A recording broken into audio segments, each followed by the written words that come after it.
Olá pessoal, bem-vindos a mais um 5 Minutes PM Podcast. Hoje eu queria falar para vocês sobre um artigo que eu apresentei no PMI Global Congress, EMEA, em Londres, em 2015, onde eu falo sobre o uso das ligações início a término, especialmente quando nós temos trabalhos repetitivos no projeto e um processo que a gente chama de linha de balanço, que eu já até gravei um podcast sobre isso.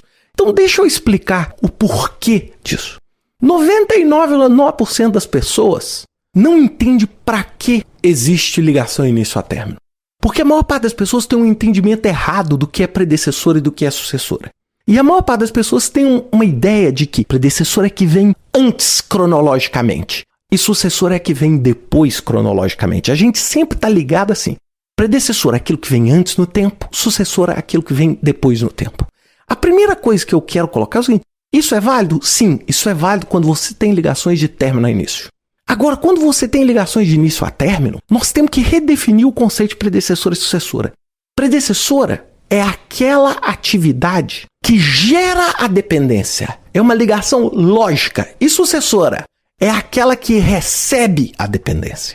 Então, quando eu chego e falo que uma tarefa precisa iniciar para outra terminar, eu preciso controlar o início da atividade para que eu termine a outra atividade e não terminar uma atividade para iniciar a outra. Apesar de matematicamente soar até similar. Então, olhem só, como é que eu posso aplicar isso? Então, vamos imaginar que você tem um prédio de 4 andares. Esses 4 andares são idênticos e você tem que fazer nos 4 andares a mesma série de 3 atividades. Você tem que construir o andar, você tem que pintar o andar e você tem que mobiliar o andar. Imagina que construir você leva 4 dias, pintar você leva 2 dias e mobiliar você leva 3 dias, ok? Bem, o que seria o normal?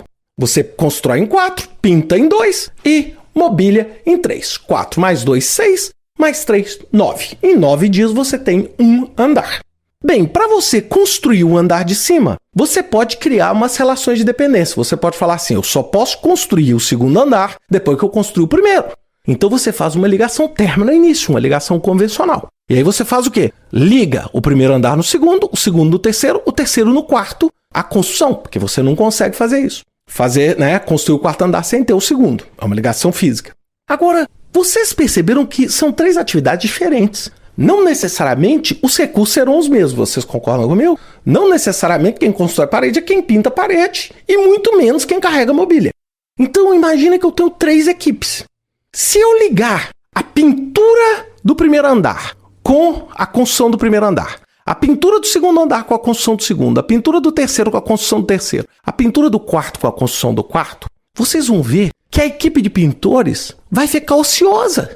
Por quê? Porque a pintura, no dia 6, eu terminei a pintura do primeiro andar, porque eu construí nos 4 primeiros e fiz mais 2 da pintura. O que vai acontecer no segundo? O segundo andar ainda vai estar sendo na metade de construção. Então o que vai acontecer com os pintores? Vão ficar à toa 2 dias. E eu posso até conseguir negociar com esses pintores de pagar a eles por dia de trabalho.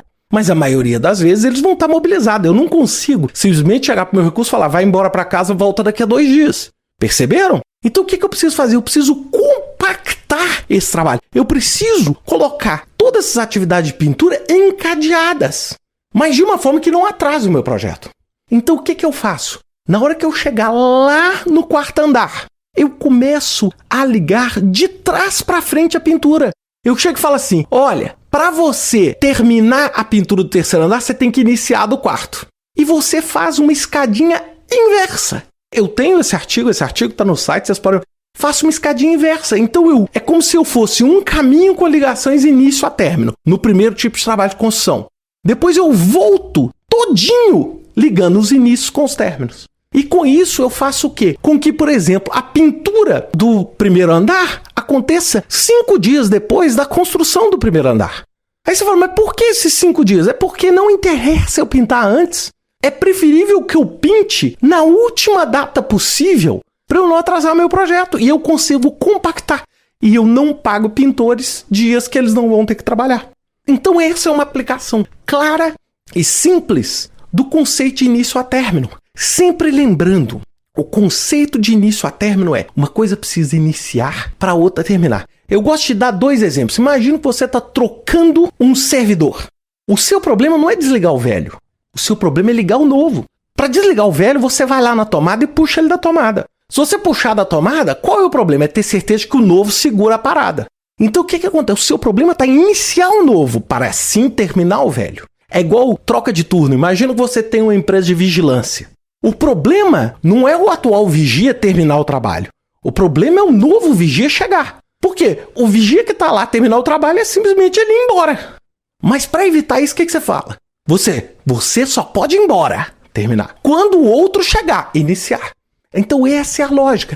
É uma ligação pouco usual, mas que se você souber fazer um uso inteligente, você pode construir um agendamento muito interessante, muito mais efetivo e muito mais realista dentro das atividades do seu projeto. Foi isso que foi o paper que eu apresentei. O paper está disponível, quem quiser é só baixar no site e fazer um ótimo uso. Espero que vocês tenham gostado desse podcast, espero que vocês usem bem as ligações início a término. Um grande abraço a vocês, até semana que vem com mais um 5 Minutes PM Podcast.